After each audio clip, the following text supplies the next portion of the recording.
나는 여러분들이 주님의 의도를 읽을 수 있게 되기를 바랍니다. 주님의 마음을 읽을 수 있게 되기를 바랍니다. 주님은 사람들을 보고 보라 휘어져 추수하게 되었다다. 그리고 수많은 영혼들이 지옥 가는 것을 보고 예수님은 불쌍히 여겼단 말이죠. 그래서 내가 이 백성들을 구원하고 싶다. 그런데 아멘, 나 주님께 동의합니다, 나도 가겠습니다. 그러면 기적이 일어나요. 이게 선교예요. 선교는 내가 원해서 가는 게 아니고 주님이 어떤 의도와 계획이, 선교의 계획이 있는데 거기에 내가 응답하는 게 선교예요. 내가 가서 만드는 게 아니란 말이죠. 내가 교회 세우는 게 아니에요.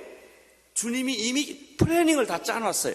돈은 이 사람한테 가져올 거고 무엇은 이 사람한테, 주님이 다 계획을 세워놓은 거예요. 그런데 주님이 봐요. 내 할 수 있느냐? 그래요.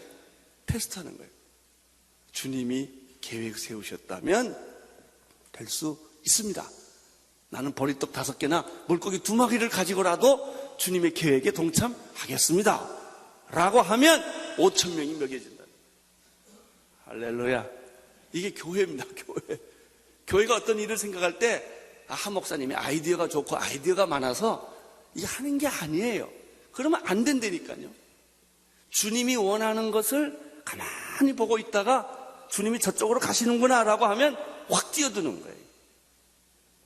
그러면 안 되는 것 같은 데나 되고, 이상하게 하나님의 역사들이 일어나는 게 믿음이요 하나님의 방법이라고 하는 거예요. 이게 독특한 겁니다.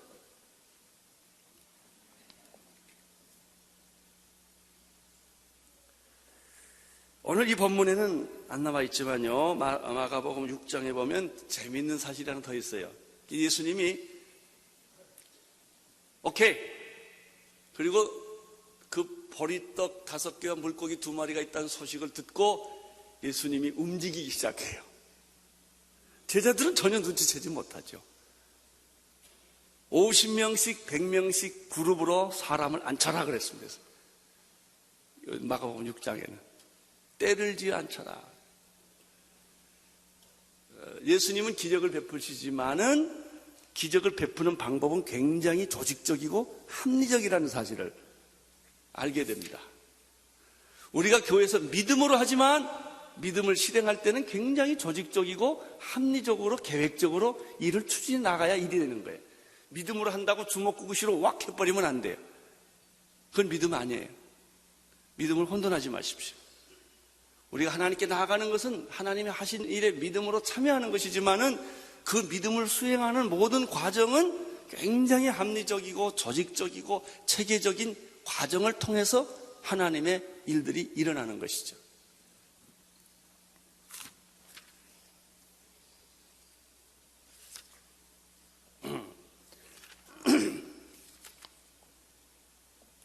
(11절을) 보십시오. 11절 시작.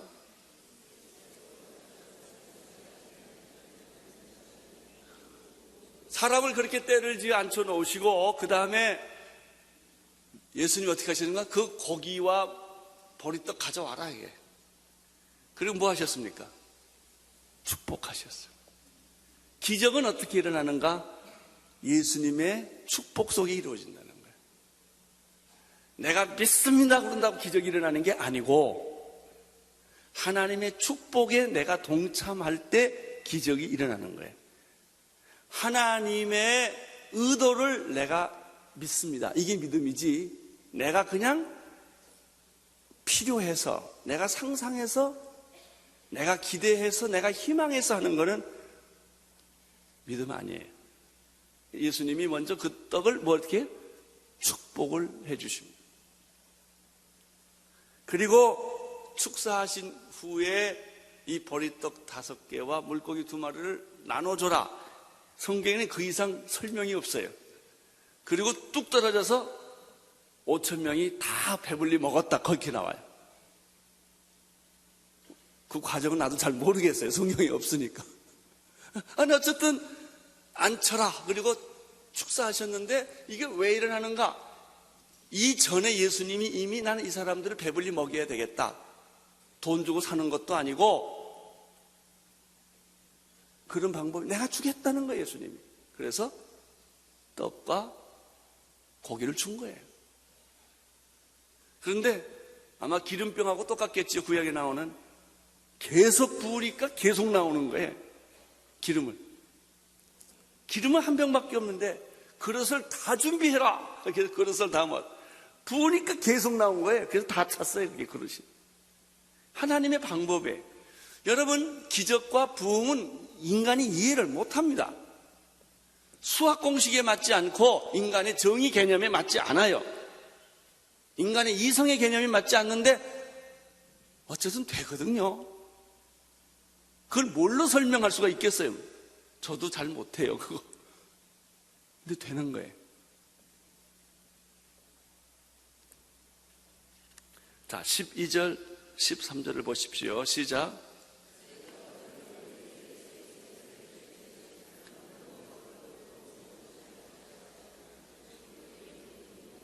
여기에 예수님의 아주 위대한 얘기가 또 하나 나옵니다. 5천 명을 먹이신 사건만큼 굉장히 위대한 메시지가 나와요. 사람들에서 다 배불리 먹었어요. 그래서 사람들이 얼마나 놀랐겠습니까? 예를 들면 상상을 해보면 고기가 있는데 탁 지어주면 또 있어요. 탁 지어주면 또 있어요. 그랬던지 떡을 떼주면 또 있고 떡을 떼주면 또 있고 그랬던지 어떻게 했겠죠. 어쨌든 사람들은 굉장히 충격을 받고 5천 명이 아주 정말 만끽하게 다 먹었대요. 먹었습니다. 근데 예수님이 그 다음 얘기를 잘 들어보십시오. 배불리 먹은 후에 남은 조각을 버리지 말라 이거예요. 이것이 예수님의 경제 원칙이에요. 그걸 다 모아라 그랬습니다. 그리고 그렇게 모았더니 12강주리가 되었다 이렇게 되어 있습니다. 여러분, 서울 사람이 먹다 버리는 것만 가지고도요, 우리나라에 굶주린 사람 다 먹일 수 있습니다. 미국과 유럽 사람들과 일본 사람들이 버리는 것만 다 주워 모아도 전 세계에 굶어 죽는 모든 인류를 배불리 먹을 수 있어요. 인간의 문제는 뭐예요? 죄악의 문제는 포식하는 겁니다. 포식하고 버리고 낭비하는 데 있는 거예요. 예수님은 기적을 베풀어 주셔서 5천 명을 먹이는 데는 아끼지 않아요. 그러나 예수님은 부스러기는 아낀다 이거예요. 예수님의 경제 원칙이고 정신입니다. 우리가 남한테는 무한하니 베푸는 겁니다. 조건 없이 베푸는 겁니다. 예? 헌금도 해주고 학교도 지어주고 병원도 만들어주고 아프간도 돈 갖다 주고, 이거는 교회가 아낌없이 인색하지 않게 하는 거예요. 그런데 부스러기는 어떻게 하라? 모아라. 남은 조각은 어떻게 해라? 모아라. 예수님의 말씀이에요. 그걸 버리지 말라. 얼마나 놀라우신 분인지 모르겠어요. 여러분, 어떤 사람은 돈 쓸 때 쓰고 돈 안 쓸 때 안 쓰는 사람이 있고요. 어떤 때는 돈 안 써도 될 때 열심히 쓰고 돈 쓸 때 아주 깍쟁이같이 안 쓰는 사람이 있어요. 그거 참 이상해요. 인간이란 게 말이죠. 사치품에는 돈이 막 나가고 필수품에는 아주 깍쟁이 노릇해요. 옆에 있는 콩나물 장사한 때는 막 깎어. 그건 덤뿍 주지. 그 사람 그거 가지고 먹고 사는데. 더 주세요. 그리고 돈도 깎자. 그리고 백화점에 가서는 정찰제 다 줘. 그 인간이 묘해요. 우리는 강한 데는 약하고 약한 데는 강해요. 퍼줄 때는 안 퍼주고 안 퍼줄 때는 거꾸로 그런 일들을 해요. 예수님의 정신은 뭐예요? 퍼줄 때는 확 퍼주되 부스러기는 아껴라. 남은 조각은 아껴라. 이게 오늘 예수님이 우리에게 주시는 메시지입니다. 16절 읽어주십시오. 그 사람들이 14절 그 사람들이 예수 행하신 표적을 보고 말하되 이는 참으로 세상에 오실 그 선지자다. 나는 교회가 세상이 우리 교회를 보고 감동할 수 있게 되기를 바라요. 내가 목회자에서 제일 괴로운 거는 가까이 있는 신동 아파트 주민이 우리 보고 감동 안 한다는 겁니다. 그게 감동이 돼야 돼요. 예수님은 참 선지자고 메시아구나. 그런 얘기를 했다는 것이죠. 5,000명을 먹이신 예수님. 그러면서도 12강들이를 거두시는 예수님. 오늘 예수님을 찬양하십시다. 우리 예수님을 바라보십시다. 하나님은 기적이 아까워서 안 베푸시는 분이 아니십니다. 하나님은 물질이 없어서 우리에게 안 주시는 분도 아니십니다.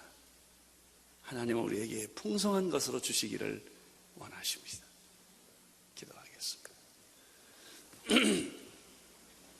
하나님 아버지, 5,000명을 배불리 먹이신 예수님을 찬양합니다. 주님은 오늘 이 민족에게도 우리에게도 그런 놀라운 은혜와 기적이 넘치기를 원합니다. 오 주여, 우리를 긍휼히 여겨 주옵소서. 예수님 이름으로 기도드립니다.